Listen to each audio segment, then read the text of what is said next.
Mbote mbote na bandeko na biso nyonso balandi ya Top Africa awa na mboka RDC bipa nyonso na libanda mboka. Lelo toza face à la caméra pona ko pesa bino basango ko uta mboka oya RDC. Na tonga lelo tozo banda kolobela d'abord programme ya 145 territoires ya chef de l'État.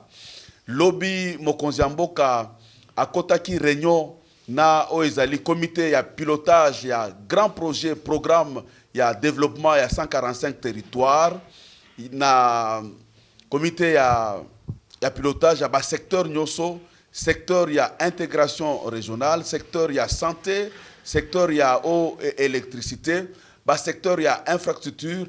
Premier ministre mokonzi ya gouvernement azalaki na réunion wana lokola moko ya comité de pilotage. Tozali ko saluer oezali programme oyo ya développement à 145 territoires, mais tolingi to ebisa mokonzi ya mboka boye. On ne peut pas mettre les 20 nouveaux dans les vieilles outres. Tolingi to lo banine. Ba ancien administrateur nyoso des territoires actuellement dans 145 territoires bazali batu ya kala. Il faudrait pour accompagner oezali programme de développement à 145 territoires. Tozala na bato ya sika. C'est-à-dire que bato ya sika oyo bazana vision à chef de l'État. Vraiment pour la réussite, pour que nous ne puissions pas tomber na erreur. Il y a ba projet Moussousou oyo par exemple projet à 100 jours oyo etambola ki na mwa mikakatano. Tolingi dans un premier temps na projet oyo président de la République, Fachi Béton de père et de mère, Otozo Benga Mikolo, missile, Fachi missile, parce qu'il faudrait nettoyer entourage na Nyonso, na projet OYA 145 territoires, il faudra que le chef de l'État a nommé un nouveau administrateur au Bakokota, na vision Oyo, il y a développement à 145 territoires. Pour Nani Tolobi Bongo, parce que ba secteur ina mingi tomonaka na ba entité territoriale nde base nde fondation même ba élection tokoki ko kamata oui solo batunyo so bazali mabete mais mingi mokonzi mboka toza kosenga na ofungula misu po badongolo misu bazali. Il faut ko luka bambuma ya kitoko bambuma ya mabe kulungola bango baza bana mboka mais solo ba mingi wuta bafanda na bakiti wana mena gouvernement passé batikala ko sala le côté. Alors il ne faut pas que ndima ya kolobaki tango ba moni yo ba ko changer makanisi oyo ba mériter te faut balongwa parce que soki batikali nyonso ikoza l'échec mais soki ba oyo ba ya sika ba ko ingela na vision na yo yango to sengi na tata mokonzi mboka vision wana balobi yango ya 145 territoires ezali pona nini ezali pona développement ya mboka na biso pe batuna bantité na bango babanda komi prendre en charge, c'est-à-dire na ba chaque territoire secteur bako banda kotonga ba biloko babengi kelasi bitelo ya bana na banga oyo babengi ba brique cuite, peut-être ba bloc ciment biloko ba matériaux durables, hôpital tokotala ba wenze tokotala ba forage ya mai ozali biloko première nécessité. To sengite batongana ba bâtiment administratif non ba bâtiment administratif ekoya parce que yango sokeye eko apporter nini eza bâtiment efandi mais solution oyo peuple azoluka eza ba forage ya mai en urgence ba panneau solaire ba biloko lolenge ina kotonga ba hôpital kotonga bitelo ya bana kotonga pe ba wenze ya ba mama bisika koteka yango kotombola mboka na biso na lombango pe mutu nyonso akosentir ke ya solo mboka na biso bandi kotombwa tolobi boye projet moko kitoko ya mokonzi mboka otozali ko benga Fachi Béton de père et de mère Fachi missile eza projet moko ya kitoko ozo bandela na niveau ya base tourner au mokonzi mboka Fachi Béton aigle Fachi missile asalaki na Grand Kassai et révélé ye makambo ebele o salaki que président de la République Fachi missile asala dialogue entre le président de la République qu'il est avec sa base, avec son peuple. Tolobi Boye, projet OYA 145, il y a 145 territoires, et c'est le projet Moko ya Kitoko. Oyo kosala que ba hôpitaux ezala construit, ba hôpitaux ezala reconstruit afin que ezali projet à chef de l'État, couverture à santé universelle. Et ça, les morts, afin que Moutounyoso Congolais, même Oyo Asala Kate, même Oyo Azali petit maraîcher, même Oyo Azali fonctionnaire de l'État, Azalana accès à la santé parce que la santé est une priorité. Toza koloba lisusu boye projet wana ezali malamu pona nini parce que mingi okomona Grand Kasai, Kasai central, Kasai occidental, nyonso wana ezali Congo. Mais makambo nyonso président utaki koyoka na le Grand Kasai ezali makambo o ezali kosalema pona Congo mobimba parce que na Kinshasa wa tozana problème ya banzela. Tozana problème ya mai, tozana problème ya courant. C'est que ezali kambo ya Congo mobimba. Na yango tango yoka kitata mukonzi ya mboka na kobelela na kopesa mbela alobi biso toye pona koyiba te toye pona kotonga parce que mboka esi ekufaki oya kotia tembe aya kosala na biso face à face kokufa ya mboka ezalaki nini na liboso na koloba na yo na mboka oyo justice na biso ezalaki pour les riches soki yo pauvre okeka na riche na audience yebaki okokweya o nazoloba soki eza lokuta ba o ba kolanda biso ba yebisanga eza lokuta na kolakisa bango uta biso toye na justice na biso batu o ba botola bandako basala bilan na tango ya batu o ba utaki koleka banani baza ba bénéficiaire ba mapango pe na ba droit na bango eloko ya liboso yangona c'est la justice qui élève une nation justice ezaki ya kokufa il nous faut mboka mibeko za kokufa. C'est la justice qui élève une nation. C'est la justice qui élève une nation. Aujourd'hui, notre justice est bandiko telema, malembe, malgré makambo mususu mike, mais quand même, na soki basali statistique ya batu o bazaba bénéficiaire ba bien bango saisi à l'époque ya gouvernement utikobima na tiko bilan na biso zali positif. Tolobi boye, mboka ekufa. Mboka ekufa. Le lengende konangai président Eric Auti Koloba na domaine ya justice. C'était impossible à l'époque na ba régime mosusu. Tomo na makambo o ezo salema na justice na biso. To pesibinoka par exemple ya liwa ya Roxy, Kondo Roxy Mukendi. Oyo baboma à l'époque et puis Major Karine Azalaki cité dans l'affaire. Lelo oyo parce que la justice élève une nation. La justice élève une nation. Na oezali administration ya président Félix Tshisekedi Chilombo otozo benga mikolo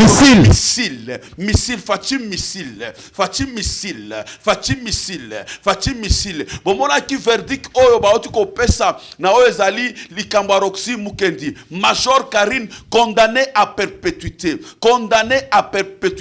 condamné pour 10 ans de prison et condamné à perpétuité. C'est du jamais vu parce que les lots oyo ezali kolakisake à l'époque c'était impossible que officier lolenge na bara yaba Karine ba condamné ye mboka ekufaki oui oyo mokonzi mboka lobaki na tourner o ezalaki ya Grand Kasai mais abakisa keloko moko boye alobi tokoyiba lisusu nini mais biso toye poto bongisa pe poto tonga. Pourquoi baza ko répondre baza ko landisa liloba wana te basuki kaka na likambo ko bamboke kufi mais na ko lakisa bino te kondo premier ministre na biso Mongolu Diaka alobaka mboke za ko kufa eza likolo ya cric ba changer kaka chauffeur ezaki ba maloba auto zaki koloba mikolo inso lelo oyo moto lokola Edi Kapenda azali banda eza bikamusite azaye mokote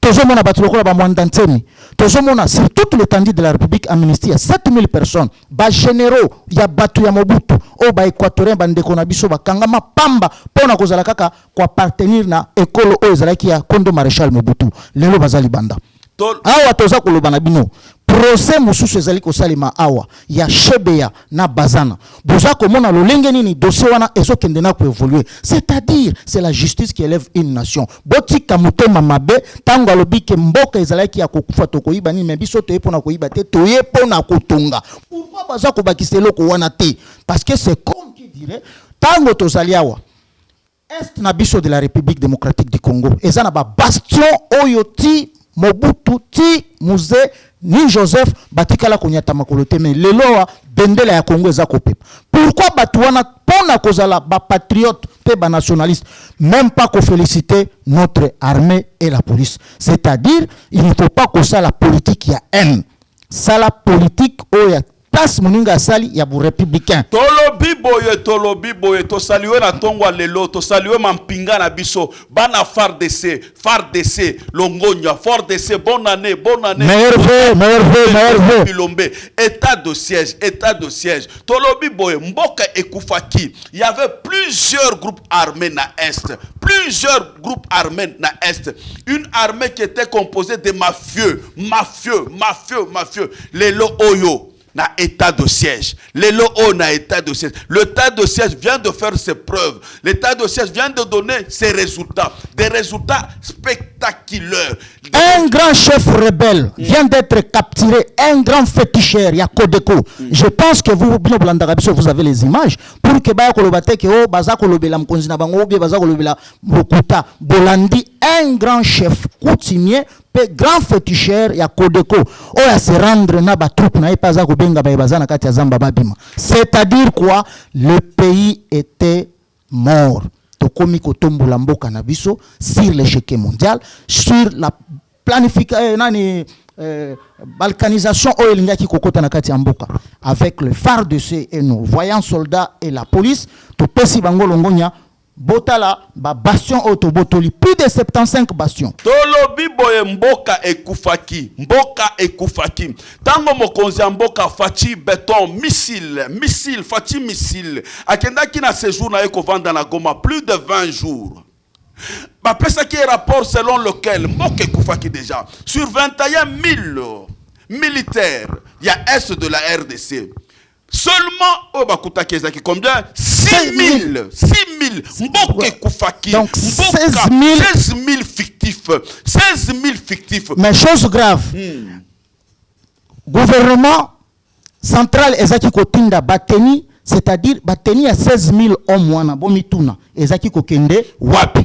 Ba munition ya 16 000 hommes wana ezaki kokende wapi. Ration ya ba 16 000 hommes wana ezaki kokende wapi. Ba salaire ya ba 16 000 hommes wana ezaki kokende wapi. Prime d'encouragement ya ba 16 000 hommes wana ezaki kokende wapi. C'est-à-dire to lobby, c'est pourquoi bazaki kolobake batu bako diriger guerre bazana Kinshasa.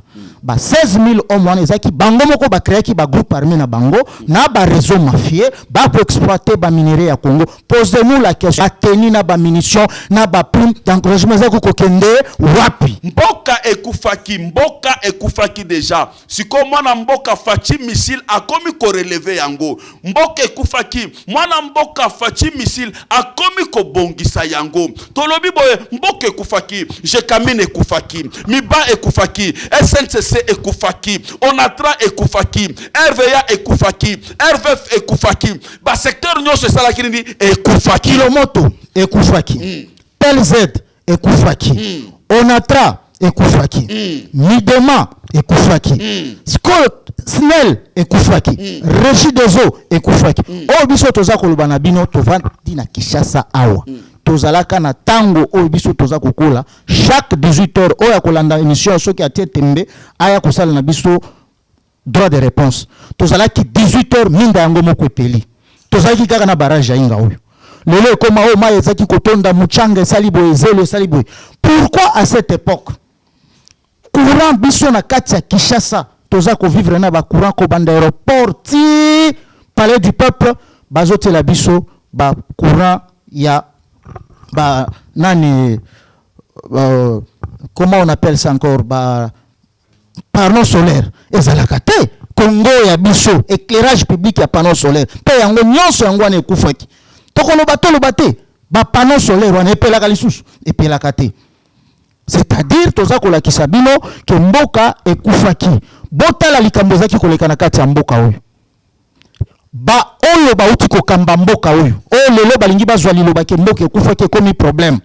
Qui pouvait savoir ni têter l'arrivée à président Félix au pouvoir, qui avait des gens, oh, bazalaki na ba carte visa, moi si nae, bana nae, bazo bimsa, $50 000 na kati ya trésor public. Tolobi boye, bato o babandaki kolia à la mamelle du trésor public, na ba carte visa. Mboka ekufaki.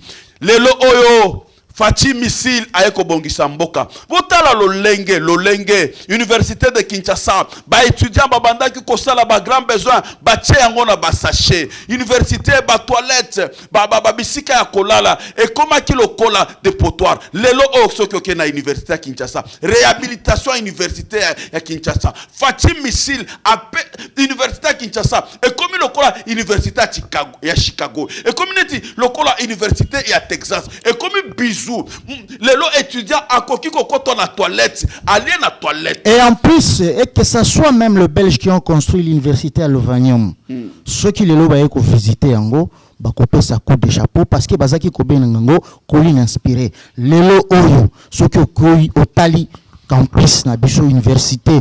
Eza bijou eza ba auto batanga kuna à l'étranger ceux qui aiko na Congo qui ko kangisa photo et comme il sous le site touristique to ko kiko ba bongo parce que avec le président Félix alingi ba étudier bazala na ba norme moko ya bien na ba condition ya kutanga ya bien en plus ça watoza ko il y a plus de 400 bis au baza ko décorer déjà et ko zala ba bis pour les étudiants mais mon cher ami to lo baté mais mboka o ezalaki bomona ki ba gouverneur sortant ba ko découvrir plus de 160 bis ba tumba yango ba saboter 160 bis ba kenda kotia na kati ya zamba siko ba ta modèle wana soki tolobi ke mboke kufaki 160 bis parce que ata botiki pouvoir les affaires de l'état continuent mais ba kenda ki kotumba biloko wana ponani et ça sabotage donc le président avait un combat na gouvernement sortant combat na batu oyo bazolo ba soi-disant la muka combat ba sango tango ba eko comprendre vision à chef de l'état ba eko loba eh bien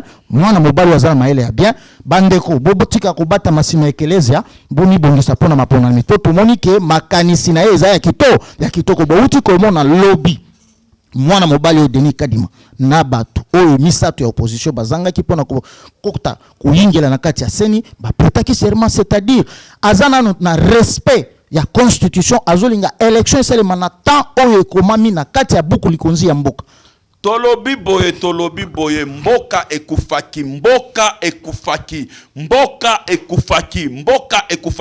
mokonza mboka Fachi missile akutaki budget ya mboka oyo estimé à 4 milliards 500 millions de dollars. Botala historique, c'est de l'historique, c'est historique, c'est du jamais vu. Budget à 2021. Les réalisations des ressources internes, 6 milliards de dollars enregistrés. Les réalisations des ressources extérieures, 2 milliards de dollars réalisés. Un excédent budgétaire de 2 milliards de dollars. Moutou Akotaki, Mboke Koufaki, un budget de 4 milliards 500 millions de dollars. Tolobate. Lelo oyo Fachi béton, aigle, Fachi missile sol. Kalamingi te bombardement. Bokoki komi tuna pourquoi ba komi ko benga komi missile. Oui. Parce que Kalamingi te bombardement. Tozo kota siko na masolo ya batu oyo toza kotanga bakombo na bango parmi batu oyo basalisaki tata mukonzi mboka na vision na ye pour que to tombola Congo ndenge moko alobaki biso to epona kotonga pe pona koyiba te mais oyo nyonso ayebi kaza muyibi akokangama mais parmi bana mboka oyo basalisi ke tata mukonzi mboka vision na ye ekoka kozala vraiment publicité na sur le plan international que national toza kotanga kombo ya mwana mobali oyo inspecteur général chef de service Jules Alingete Nkei. Tolobi boye, les vaillants hommes de Fachi béton, les vaillants hommes de Fachi missile bombardement. Jules Alingete. Jules Alingete, qui est Jules Alingete? Jules Alingete Nkei, l'inspecteur général, chef de service de l'inspection générale de finances. Kacha, c'est du jamais vu. Jules Alingete Nkei, pambate bato bakoki komona ye lokola magicien. Jules Alingete Nkei n'est pas un magicien. Seul, il ne peut rien, mais avec l'appui de tous les corps des inspecteurs, voilà. Il fait tout et il avait bien dit, même si je ne suis pas là, l'inspection générale des finances va traquer des voleurs. Qui est Jules Alingete Nkei? C'est un inspecteur qui a commencé na IGF il a plus de 34 ans d'expérience. De carrière. C'est que Ayebi, roi Junior Sowana. Et Tala Eloko Nini Gilles Alingete Nke Yasali. C'est du jamais vu. À Salisi, concours, il y a des jeunes inspecteurs. Des jeunes inspecteurs, wana. Ayebi Bango. Loko Langai na vision à chef de l'État. Binope Bokoingi na vision à chef de l'État. Aye Kotala. Nini esalaka ke IGF ekoka ko fonctionner bien te. Et là quoi liboso ba inspecteur il faut bazala bien traité. Bazana ba salaire o bazaki ko zwa liboso te. Bazali doté na bajip parce que musala ba inspecteur. Vous imaginez quand vous allez inspecter na ba groupe lokola Orgaman, ba groupe lokola ba Transbenz, ba Transgazel, boyebi ke batuwana basi ba mona kimboka ko maki lokola ya bango. Mais ya lobby jamais. Il faut tango ba inspecteur bazo kitakuna bazala respecter, c'est-à-dire ozo kana porte non pipi 3 jeep. Qui sont ces gens là les inspecteurs? Oh ndiaza ki likolo akimia comme qu'on appelait les avocats. C'est pour dire que un inspecteur, il faut tout d'abord remokozala présentable. Et Gilles a doté à tous les inspecteurs bajip yasika. Pour na bazala l'efficacité ya musala. Bazali na ba prime na bango. Bazali bien logé. Bazali na ba soins médicaux à kitoko. Ayeko bakisa. Lisusu. Tolobi boye lelo ezali symbiose ya bilan ya 2021 pona tobakisi boye na UGF Jules Alingete. Otozo benga gendarme financier du chef de l'État. Otozo benga le numéro 1 de la police de finance en RDC. Ayeko restaurer otozo benga inspection générale de finance. En mémoire du président Fatim Missil. À construire Oezali amphithéâtre. On appelle ça comme un amphithéâtre Fatibé béton. Pas seulement ça. L'inspecteur général de finances a réhabilité le bâtiment, a équipé le bâtiment de l'inspection générale de finances. A informatisé Yango. Inspection générale de finances est commise au standard international. Avec des caméras robots. Pas seulement ça. Abimisi inspection générale de finances. Oezaki na ghetto. Lelo oyo. Babels baye kotuna ye. Batuni ye. Elo konini ozo sala. Pour na ko maximiser ba recette yanini de l'État. Pas seulement ça. L'inspecteur général chef de service, Jules Alingete Nkei. Fimbo Kekele. L'homme de confiance de Fatim Missil. Fatim Missil. Il a été publicité et sollicité par le trésor américain. En dehors de ça, Tomoni Batulokola ba André Foka, Baye Kokita, Pona Kotuna ye, Baye ba Bongo na ye ni zakati, na banza André Foka azali journaliste à Mukete, mais Azwaki Mituna, Azwaki pe Biliano, André Foka atikali azota la mutu ya Gilles Alingete Nkei, que mutu ya boye.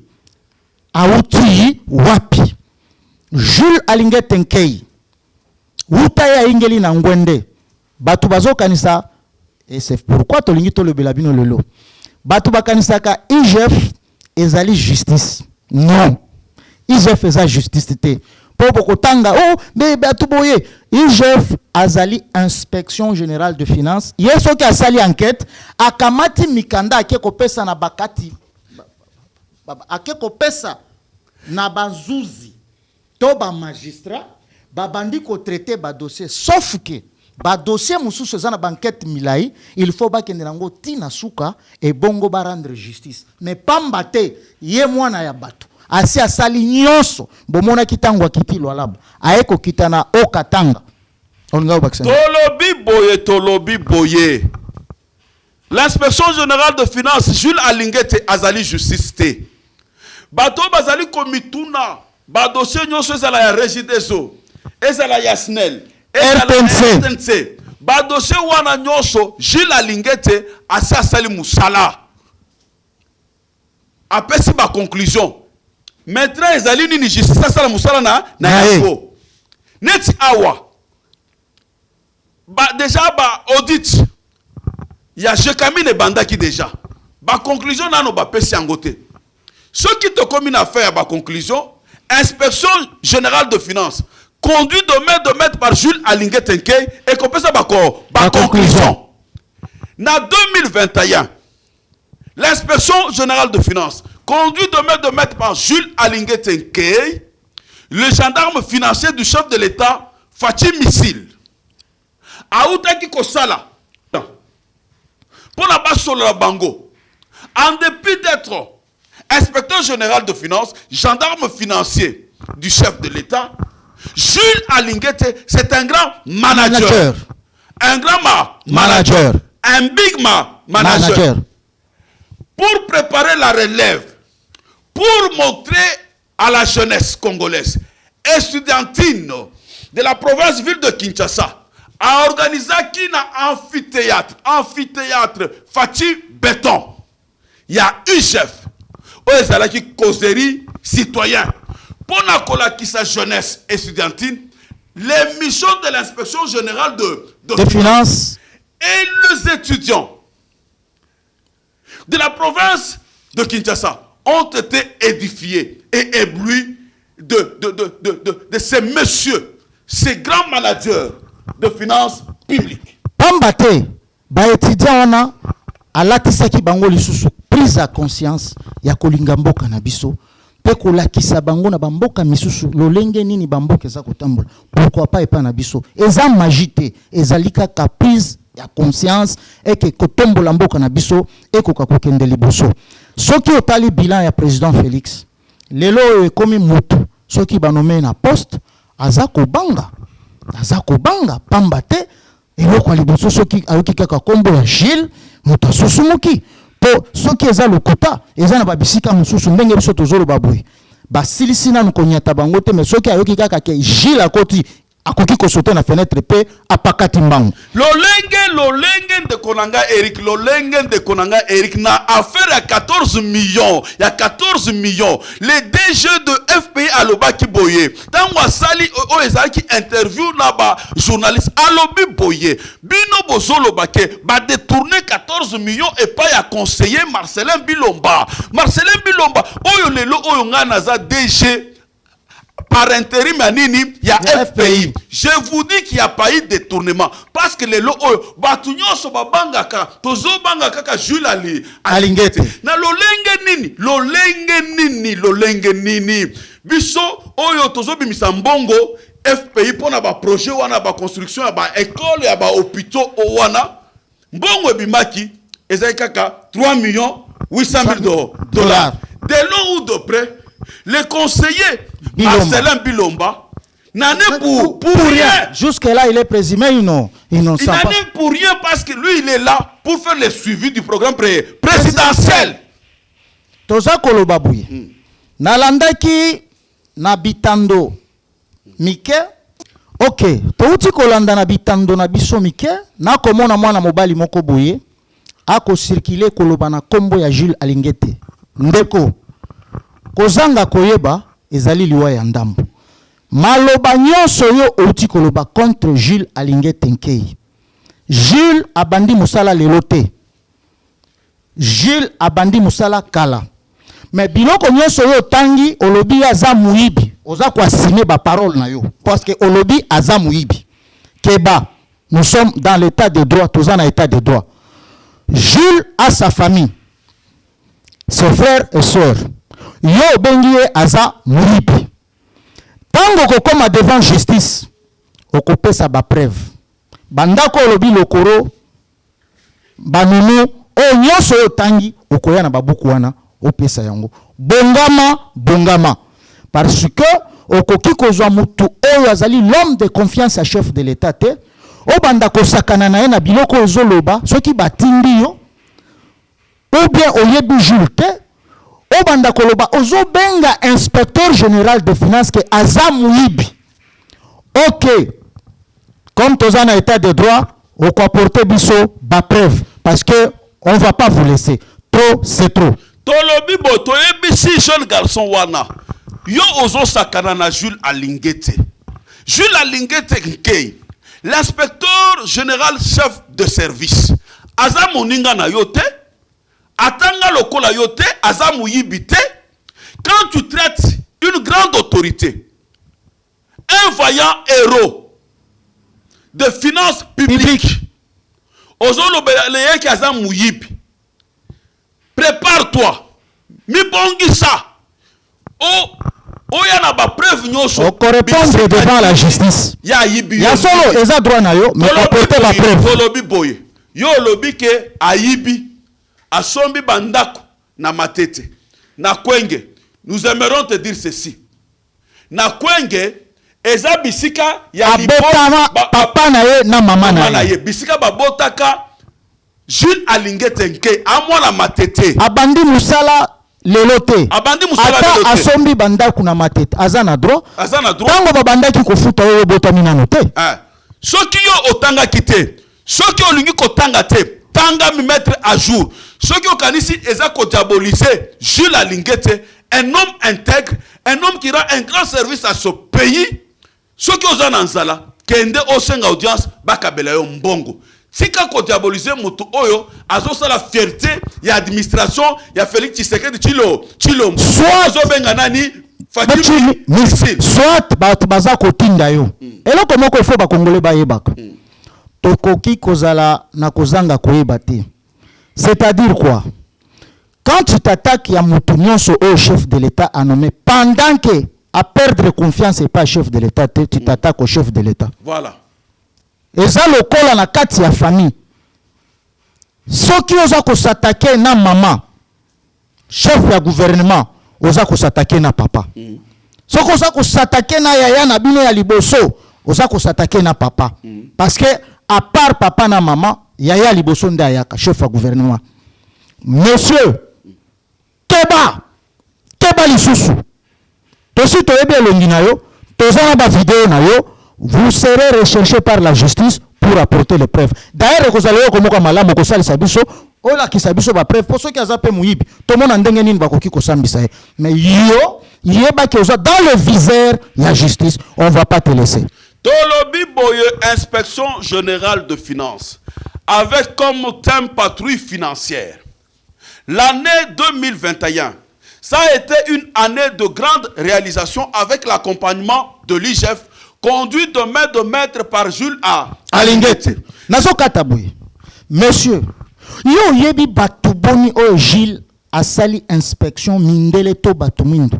Yo mona mbongo na vi na yo. Ume papa na yo mona mbongo na vi. O Gilles mona wana. Soki ezalaka pona mbongo. Tala tika soki nzamba sa tindeli biso ba ange o ba ko aider président Félix kolinga ko kotisa satana te. Po mbongo Gilles mona.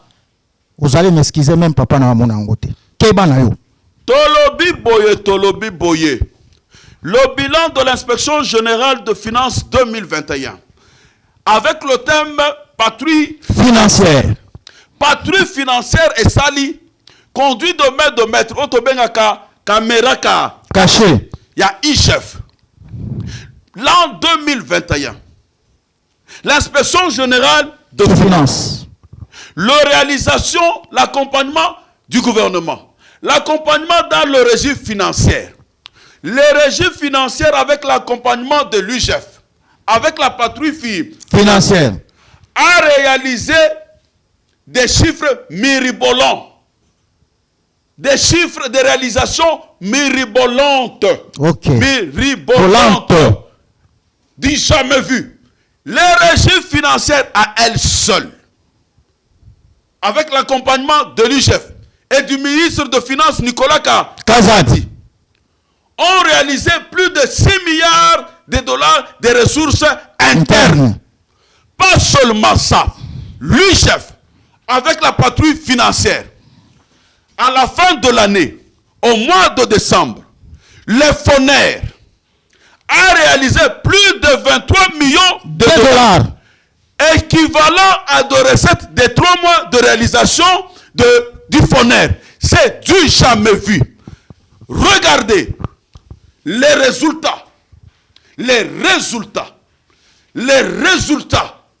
exceptionnels de la patrouille financière. Aujourd'hui, avec la patrouille financière de l'IGF il y a une gestion orthodoxe dans toutes les entreprises publiques. Toza kolobela mwana mobali oyo babengi ministre Didier Boudimbu Cheval Blanc. Qui est Didier Boudimbu Cheval Blanc? C'est notre ministre des hydrocarbures. C'est du jamais vu depuis tozali na Congo, ministère wana batu bayebaka yango te. Mais utaya ingela na ngwende wana biloko nini mwana mobali wana sali? Ba risque nini a risquer? Pona zoka batu misusu bakolinga kosala lokola kosakana na ministre na biso wana. Mais tozole bisabino boy. Ministre Didier Boudimbu ayaki aingeli na ngwende ba gouvernement oyo uti kobima ba signé saka ba signature moko pona exploitation ya pétrole na ba contrat minier ya kosakana te avec les dents de Clerc au boza koyoka les grands mafieux du monde sanctionnés par les Américains. Azalaki na réseau ya bakabili asa somba ki presque ba site minier nyonso akotaki na pétrole azaki na contrat moko akozwa misolo koleka même l'État congolais en partenariat avec l'Angola. Mais moi, mobali o Didier Boudimbu aye ya telemi ya tangi mikanda lobi waya. D'ailleurs, na mois de juin ou juillet, total il est 15 contre 13 à Kosila. Ce n'est pas n'importe qui na ba risque ya ba tanta même ya koliwa a annuler contrat wana. Awa toza koloba, c'est le Congo qui commence à bénéficier na place ya Dan de Clerc en collaboration avec nos pays voisins, l'Angola, bisika kanya kendaki na ba sommet pona kotalisa Angola ke utalelo ezali lisusu Dan de Clerc te, c'est le gouvernement congolais. Tolobi boye kobakisa bisika oyo epai oyo président Eric Alobi. Didier Boudimbu Cheval Blanc, le génie. Le génie Didier Boudimbu, son excellence, l'actuel ministre des hydrocarbures. Tangwa zui o ezali ministère ya hydrocarbures. Amemi otozo benga ba réforme. C'est-à-dire que le ministre Didier Boudimbu a commis les réformateurs du secteur des hydrocarbures. Voilà. Aye ko pesa yango elan mosusu. Aye ko bongisa secteur ya hydrocarbures. Le lengen de kwa uta koloba awa. Ba contrat nyonso léoné dans les secteurs pétroliers, dans les secteurs des hydrocarbures. A salinini a annulé yango. Ake a signé ba contrat. Le lengen de kwa uta koloba awa. De la gestion commune, il y a un bloc pétrolier entre la RDC et la République d'Angola. Pas seulement cela. Dans le mois de décembre, avant que Mboula Ayane passe ici là, pour 2022, le ministre Didier Boudimbu a sali offre là-bas investisseurs. Baya ko somba, baya ko investir dans 16 blocs pétroliers. Le ministre Didier Boudimbu Alobi Boye, avec les réformes qu'il vient d'apporter dans le secteur des hydrocarbures, du pétrole, Alobi que secteur y a pétrole, secteur y a hydrocarbures, il faudrait écouter sa recette qu'on le secteur y a ba mine. Objectif oyo mwana mobile otozo benga Didier Boudimbu Cheval Blanc. Un objectif vraiment lointain. Objectif moko ya ba voyant ministre. Oya lingiko qu'on ne parle pas seulement du secteur minier, du cobalt parce que la RDC est la capitale mondiale du cobalt, mais qu'aujourd'hui qu'on parle de l'or noir qu'on appelle le pétrole. En plus, Didier Boudimbu aye ko sala nini? Bota la biso bato o biso tolingi basala na chef de l'État. Azali tout d'abord l'homme du terrain. Akitaki na ba Congo pour s'enquérir de la situation. Aye ko sala tourner na ye. Akena o Katanga kuna boke kokuta scandale ya batu o bazalaki koyiba l'État congolais dans la commercialisation du pétrole. Bon moni ndenge akeko babiloko wana qui pouvait découvrir ça? C'est le warrior Didier Boudimbu. Alongo wana atikite, asukite, ake Mbujimai, ake Kananga, ake Goma, ayeko kende sikoyo tango azui ba résultat makambo nyonso abandi kozongisa le Congo sur le chéquier mondial. Bomona ki tango akei na France na TV5 azaki invité. Atiki ko kende kaka Mbujimai Katanga te. Kasse central te. Didier Boudimbu aketi na Dubai. quel koluka ba investisseur afin que ba investir na nini na secteur pétrolier dans les 16 blocs pétroliers a outi kokende na France intervention na sur TV5 oza kotala eloko liboso na sepela ki c'est charisme boanya aza posé eloko msoye ko sepela sanga maîtrise du secteur tango azongi boyoka ki tango ba interpella ki e na parlement pour na secteur na ye à se défendre à distinguer à convaincre gouvernement na biso pe parlement na biso asuka ki wana te ba panzi sango ba ye kolanda ye fara bomona ki ndenge ataki bango kao. Nous voulons des gens intègres na kati ya ministère na ye parce qu'il faut pas ko bossa na kiazali ministre d'état na secteur na ye azwa kolinga ko créer o ba bengi brigade des inspecteurs pétroliers. Brigade wana papa ndebo tomona kana bamboka nyonso ezate ke donc comment expliquer mitukezoya batu bazana kati incendie salemi batu baziki on apprend que ba bidon ya ba pétrole na ba fi ezalaki na kati c'est mais ekoki ko sale maté nde ya betting kui atelemi ngati question a ko sala brigade wana ndenge koma kala ba trafic ya ba pétrolier clandestin wana ya ba bidon donc tokoboya bande ko na biso wana te mais soki olingi osalela yango okosala yango na ba norme c'est-à-dire remorque moko kiko ozala ndenge tozala komona kala mitukezo uta mwanda chikapa ezo mema pétrole oui bayebi ke ba matière ezali awe ezali ba inflammable c'est-à-dire ba kopesa o mikanda makambo nyonso ndenge sengeli po okoka koyingila brigade wana ekozala tina bakasumbalesa ekozala na ba frontière ya République démocratique ekozala doté ba mituka ekozala doté na ba jeep ekozala donc ba jeep wana c'est-à-dire ba komona camion wana ezokendeza na biloko moko bomoni pap brigade pétrolier bokita biloko nyonso kitisa biloko nyonso ba fieza na kati pour éviter les dangers. Voilà ba idée biso toluki ya ke muto za ko ingela na kati ya vision chef de l'état pour na ko idée un ministre oyo azali prêt à peuple et un ministre oyo azali à l'écoute ya peuple un ministre oyo ata obengi ndenge nini akoki koboya ko yamba na téléphone te et numéro kaka oyo. En définitive, concernant le ministre des hydrocarbures que nous appelons le génie Didier Boudimbu, aye kocha ordre dans le secteur des hydrocarbures. Aye kocha ordre dans le secteur du pétrole. Bravo Didier Boudimbu, tu es parmi les meilleurs des warriors et nous demandons au chef de l'État, Fachi Missile. Na remaniement au mois de mars qu'on maintienne Didier Boudimbu dans les secteurs des hydrocarbures, les secteurs du pétrole. Là il y a même pas parlé. Et là comment que zo s'appelle Sangai kaka ndenge moko mutu azali ndenge pe bureau na ezali. Na tambola na ba bureau ministre mais solo quand même il faut voir que mutu ba faire bureau na ye wala kaka ndenge azali bureau na ezali. Kaka ndenge ezali ndenge pa motema na e ezali l'homme social. Na tambola na ba bureau ba ministre pardon c'est un homme à féliciter coup de chapeau. Je profite pour cette occasion pour nous présenter au meilleur vœu parce que tout le monde a depuis 2022 mais meilleur vœu pe na maman na famille mobimba to tondi au botondi tolobi boye tango to silisi secteur otobengi ya hydrocarbures na mwana mboka parmi les meilleurs warriors Didier Boudimbu to koti sikoyo na domaine ya ministre Nicolas Kazadi Nicolas Kazadi Weto.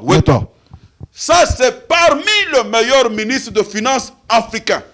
Dans le top 5 de ministres de finances africains sur les 54 pays que comprend l'Afrique, notre ministre, l'homme intègre, l'homme intelligent, le financier, l'argentier de la RDC, Nicolas Kazadi, de père et de mère. C'est parmi les 5 premiers meilleurs ministres de finances qui a accompagné les régimes financiers avec une gestion orthodoxe des dépenses publiques. C'est pour Bozomona, le long de l'année 2021. Bakabal nyonso oyo basalelaki Nicolas Kazadi. Namaye. Oh. Namaye. Oh. Parmi bakabal. Parce qu'azo sala musala kitoko. Bakosela ki balobi nono. Secrétaire na ya mwasi. Aïba qui a détourné plus de 1,800,000 $. Nicolas Kazadi, son excellence, n'a jamais eu de secrétaire femme. Azana secrétaire à Mobile, comme on a Elisha. Un garçon très intelligent. Très intelligent, un garçon serviable. Oui, oui, oui. Nous te saluons notre secrétaire, le secrétaire du ministre, Elisha. Meilleur vœu. D'ailleurs, si vous voyez Elisha en question, vous n'allez pas le croire. Voilà. Une tête bien faite. Un homme effacé. Un homme intègre, oui. Un homme accueillant. Très accueillant. Et Nicolas Kazadi. Qui est Nicolas Kazadi? Le Batumingi Bazako Ebate. Nicolas Kazadi ndenge balobaka tel père, tel fils. Le papa de Nicolas Kazadi, fils professeur à l'université de Kinshasa ici. Il a donné cours et a emboîté pas à papa naïe. Moi, j'ai été avec Nicolas Kazadi. Pendant qu'il a été cité, na makambu ya 100 jours, na retraite na biso na centre Nganda, cet homme nous a expliqué tel que makambu le kaki, mais il y a eu audience avec Kamere. Le monsieur est sorti, mais propre. Ouais, ouais. C'est par cela que je fais confiance à cet homme. Je pensais que ce monsieur allait être arrêté. Mais aujourd'hui, parmi les gens qui font la fierté du président Félix Tshisekedi, na gouvernement Bayor, ezali Nicolas Kazadi. Papa, Kolanda Bilobelate. Maximisation à la recette. Voilà. Maximisation à la recette. Tika bango baloba, maele na onde richesse na yo. Tolobi boye. Bato ba mesana ki na moyibi na ministère des finances. Tango Nicolas Kazadi aye ko canaliser ba dépenses. Na chaîne de dépenses. Lelo oyo traçabilité. Bato bazali ko banga Nicolas Kazadi, son excellence. Nicolas Kazadi, Zouzi. À cause de la traçabilité. Parce que bato ba mesana ki koyiba. Koyiba. Nicolas Kazadi, 2021.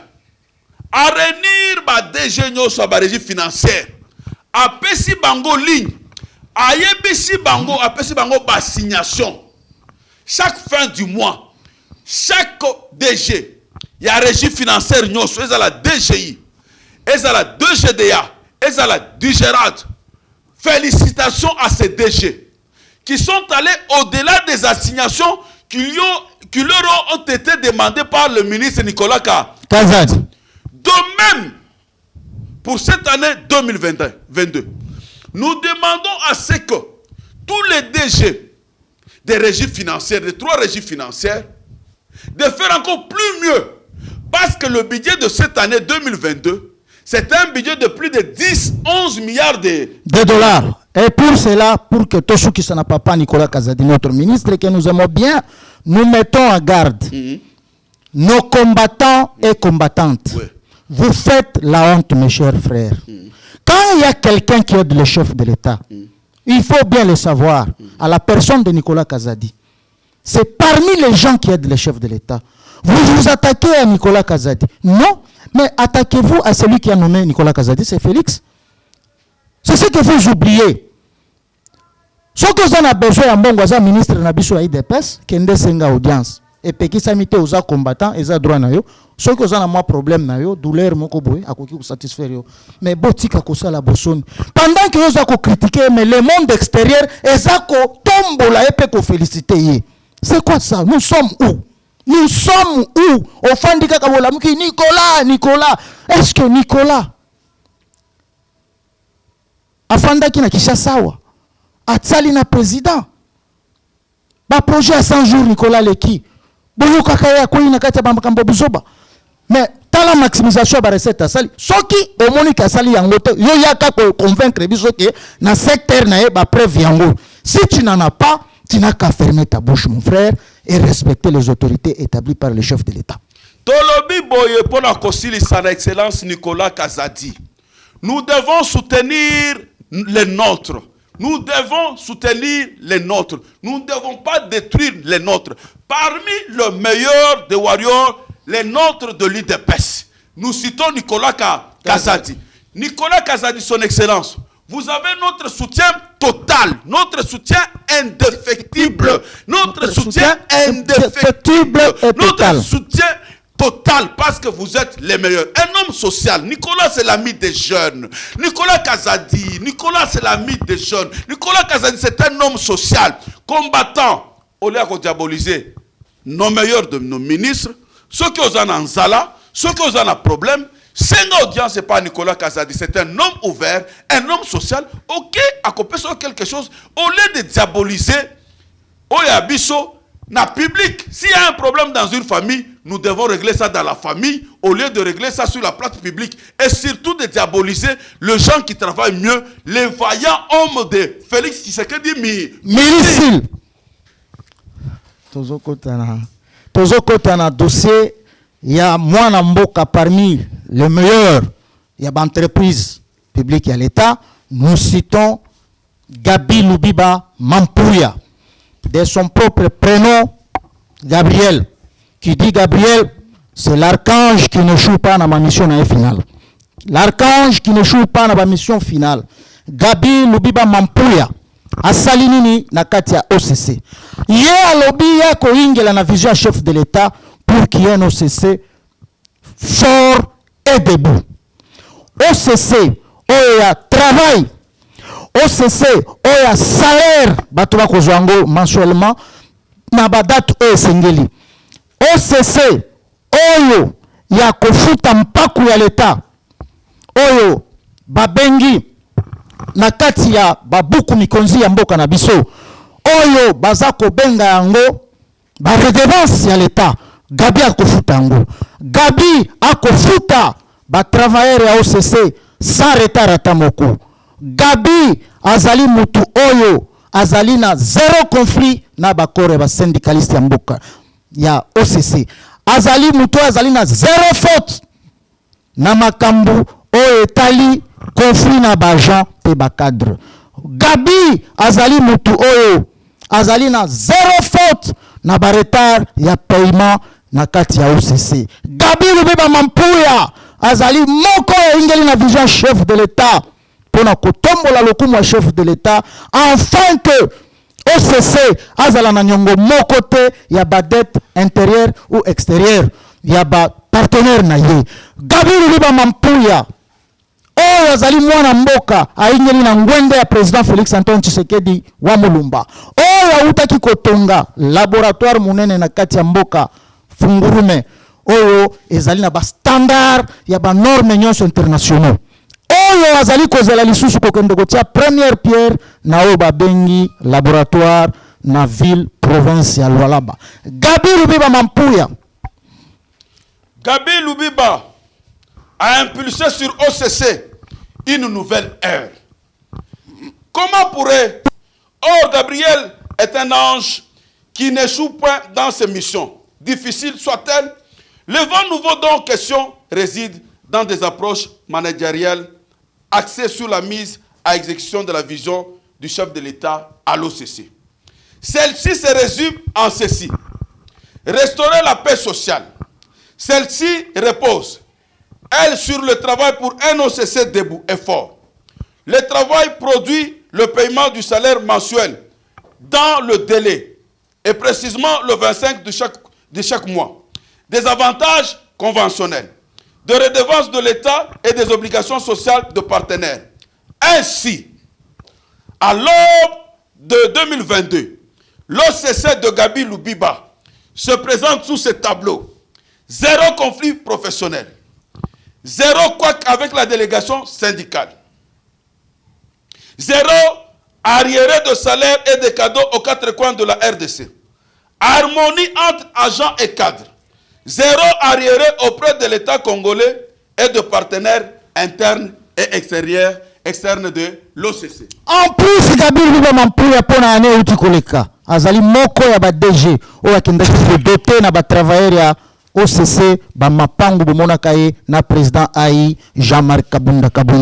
Azali wana na mapango combien?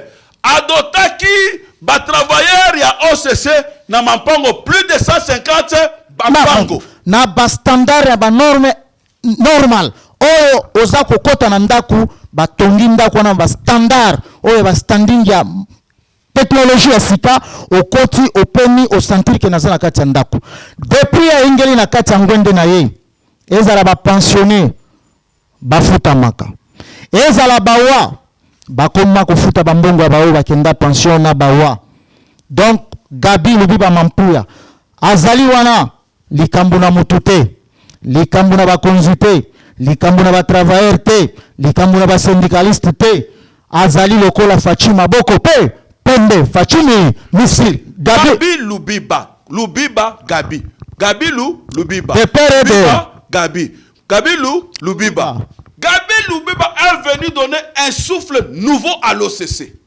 Un souffle nouveau à l'ECC. Avec un grand manager des entreprises.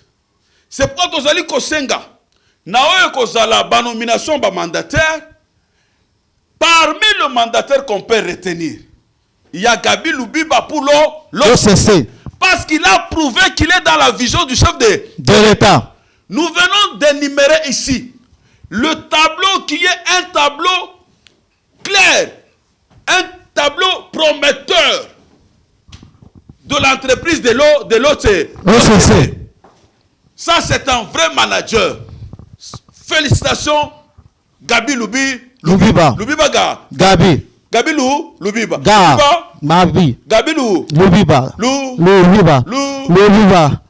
Meilleur vœu à vous, le DG. Toza kokende kokota malembe na suka, mais toko quitter tableau te plateau te plutôt sans que tolobela la fille aînée de l'opposition ou tozali kobenga Fifi Masuka Saï de père et de mère. Ba réalisation ya maman on a pour 2021 c'est du jamais vu. Dans une année ba réalisation maman on a sali ceux qui tolingi to énuméré yango ezali projet ya société ya batu mususu na ba élection na bango pour ko kisango ezali passe mais lokola ya kota ki déjà na vitesse ya vision ya chef de l'état na makambo ko sali ma 45 territoire mais ya sa ataka ki yango pona ba province mingi ya kolobeza te okoki kolombola bango makambo Fifi asali tolobi boye maman Fifi Masuka Saini de père et de mère la dame de fer. Le tableau de 2021 de la gouverneure de la province de Lualaba, Otozo Benga, capitale mondiale du cobalt, un bilan positif, un bilan largement positif. À moins d'une année, cette dame de fer, la fille aînée de l'Union sacrée de la nation, conduite de main de maître par Fatim Missil, le réalisation spectaculaire de maman Fifi Masuka et avec son gouvernement provincial. De réalisation sur le plan des infrastructures. Nous avons vu maman Fifi Masuka ko réaliser nini? Botala kitango biso tozala kikuna na kati ya mboka Lualaba. Ok, maman Fifi Masuka za ko sala nini? Ayambaki ba émissaire militaire o ba yaki ko yamba epo na parc agro-industriel ya armée o za ko sala. Eloko wana eza eloko ko saliwe. Batu bazo comprendre vision wana te. Parc agro-industriel ya armée na biso FARDC. Bande ko nangai parc Mkangalonzo kosa. Parce que nana yebi bien que na bamboka misusu batu basala kamsala bilangeza ba soda. Mais lokola mama ya ingeli na kati ya vision wana azali wana pona ko aider chef de l'état. Vous allez voir ce qui va se passer parce que biloko nyonso ezali prêt. Ezala ki kosenga ba protocole d'accord o ba signer ya suka relancement eloko wana na 2022 pona ko accompagner chef mboka tata mkonza mboka na makambo ba bengi social et koliesa Lualaba au Katanga et koliesa le 2 Kasai kananga na Mbushimai parce que nzela esi fungwami o ko relier Kolwezi via Lubudi Luena Bukama Kabondo Kamina Kanyamaka Sese et Kotina Mwadi Kaembe Chabobo Kalenda Luputa neti na mystique ya fourni babimi na monedito pourquoi pas Mbushimai siko ko makulia biloko Mbushimai soko ya sanzi abwakeli yango siko kananga mama tolobi boye mama Fifi Masuka o tolobela kibino tanto kendaki na Lualaba tolobi boye avancement très avancé ya résistance à mokonzi ya mboka tout chapeau missile. D'ici mois de mars, mois d'avril, Maman Fifi Masuka Saini de père et de mère, la fille aînée de l'Union sacrée. Areniraki, Oezali, ba partenaire Nyosho, ya Banzela, Tolobela Kiango, ya de cela 2 jours. Pour la koyebisa bango, qualité à Banzela, il faudrait la qualité à Kitoko ya Malam. Fifi Masuka, na kokota la vision chef de l'État, Fachi missile. À lobby d'ici, le mois d'avril demain, Bakosilisa Oezali aéroport ya Lualaba, ya Kolwezi. Effectivement. Pas seulement ça. Longonya Epaya, la fille aînée de l'Union sacrée, Fifi Masuka, de père et de mère, la dame de fer. Pona Oyo Kosilisa ya baraja Lusanga. Lusanga, barrage à Lusanga, oui. Barrage à Lusanga. Oyo Utu Kosila. Au président de la République, Fachi Missile, bombardier. Félicitations à Fifi Masuka pour 2021 et tout son gouvernement provincial. To saluer ma ministre nyoso provinciaux yanini ya gouvernement ya Lualaba o bazali ko accompagner na Fifi Masuka la gouverneur. Non meilleur vœu. Nazo ko profiter ko pesa meilleur vœu na Josué. Oyo azali chargé la communication na équipe mobimba Maman Fifi Masuka na kei bosala kabiso na Kolwezi pe ba meilleur vœu parce que nous sommes ensemble unis derrière Maman Fifi Masuka Saidi et derrière Fachi Missile. To présenter pe ba meilleur vœu et pas ya jeune leader otozo benga Geoffrey Masuka. To présenter yo ba meilleur vœu. To présenter ba meilleur vœu et pas ya ba ministre nyoso provinciaux ba voyant homme de Fifi Masuka, y compris son Dirkaba. Voilà.